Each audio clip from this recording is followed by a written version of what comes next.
नमस्कार। आज हम बात करने वाले हैं एक ऐसे वादे की जो भारत के हर नागरिक से किया गया है, और वो है समानता का वादा।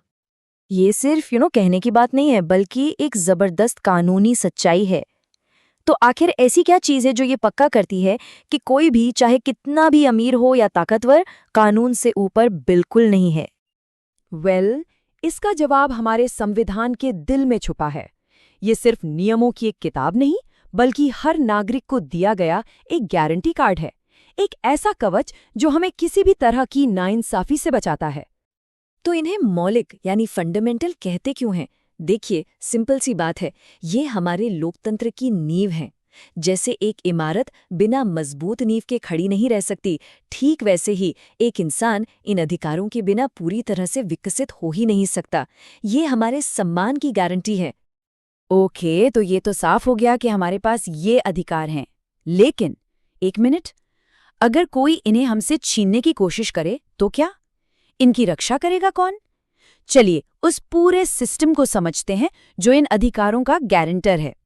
संविधान में एक शब्द है द स्टेट, यानी राज्य, और इसका मतलब सिर्फ सेंट्रल गवर्नमेंट नहीं है।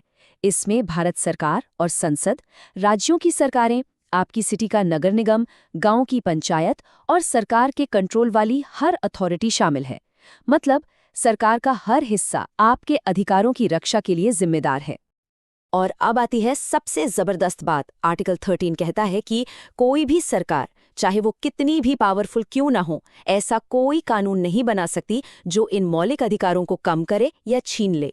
और अगर वो ऐसा करती है तो हमारी अदालतें उस कानून को शून्य यानी वॉइड घोषित कर सकती हैं। ये एक अल्टीमेट सेफ्टी नेट है। तो अब हम मौलिक अधिकारों के सबसे पहले और मैं कहूँगा सबसे जरूरी पिलर पर आते हैं, समानता का अधिकार। और इसकी नींव है आर्टिकल 14। अब इस एक लाइन में दो बहुत ही जरूरी आइडियाज छुपे हैं। चलिए इन दोनों को एक एक करके डीकोड करते हैं, क्योंकि इनका फर्क समझना बहुत बहुत जरूरी है।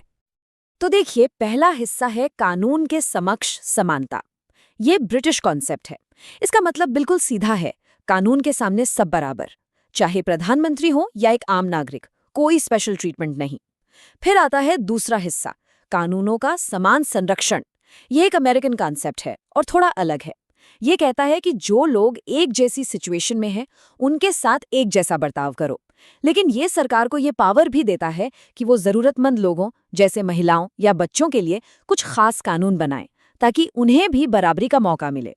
तो एक तरफ भेदभाव पर रोक है और दूसरी तरफ सही वजहों से मदद की इजाजत है।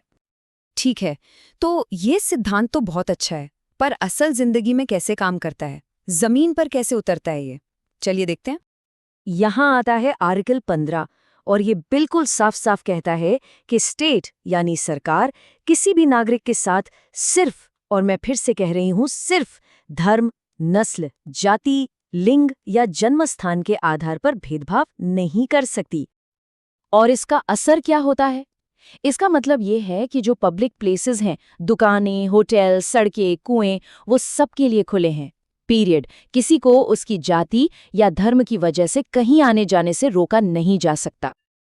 अब आते हैं एक ऐसे आर्टिकल पर जो हमारे संविधान का एक बहुत ही मजबूत स्टेटमेंट है, आर्टिकल 17।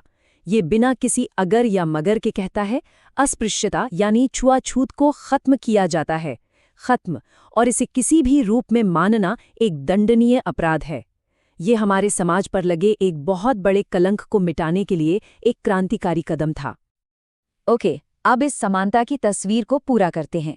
चलिए देखते हैं कि संविधान मौकों और स्टेटस की बराबरी के लिए क्या कहता है।